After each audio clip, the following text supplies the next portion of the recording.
जी, ये जो स्टेटमेंट आया बड़ा इंटरेस्टिंग तो है ही और शॉकिंग भी है, क्योंकि एक तरफ तो आईटी सेल के द्वारा पोस्ट किया जाता है कि ब्रजेश पाठक जी पहले बसपा में थे, फिर पहले कांग्रेस में थे, फिर बसपा में गए और फिर वहां से सपा में जगह मिली नहीं, तो उसके बाद अब फ्रस्ट्रेटेड हैं बीजेपी में।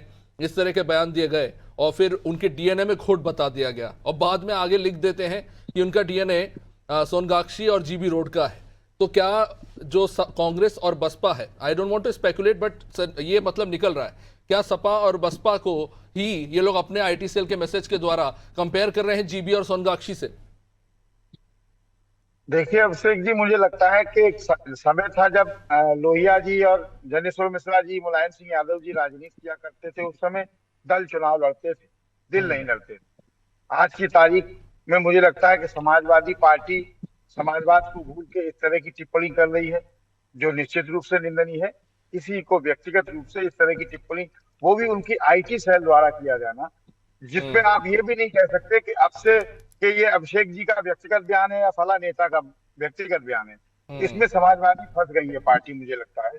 इस तरह की राजनीति स्वस्थ राजनीति के लिए और स्वच्छ राजनीति के लिए बहुत गंदी है।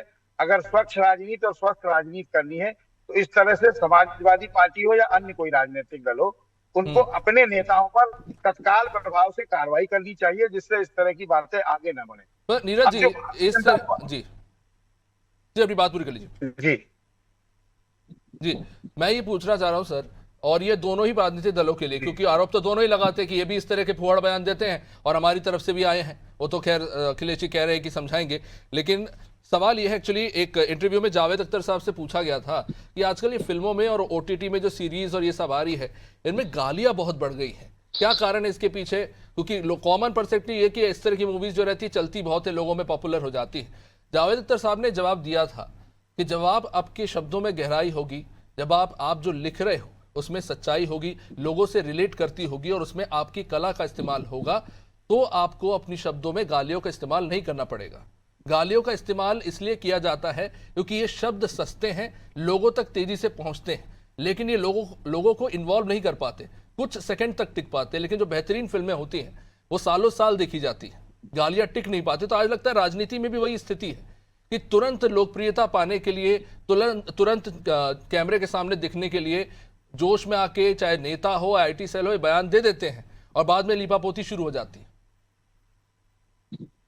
अभिषेक जी, बिल्कुल ठीक बात कही आपने। ये सस्ती लोकप्रियता का एक नया तरीका है। मुझे लगता है राजनीतिक दल इस पे काम कर रहे हैं बहुत अच्छी तरीके से, जिस तरह की वेब सीरीज की आप चर्चा कर रहे हैं। दूसरी बड़ी बात, भारतीय जनता पार्टी जो इतने बड़े बड़े दावे कर रही है और इतनी बातें कर रही है कि ये आतंकवादी और ये संगठन और ये शिक्षा माफिया, मुझे लगता है कि समाजवादी पार्टी ने इतना बड़ा बयान नहीं दिया था जितने बड़े बड़े आपके जो मंत्री दे रहे हैं। मध्य प्रदेश में डिप्टी सीएम ने दिया, आपके विजय शाह ने जो बयान दिया।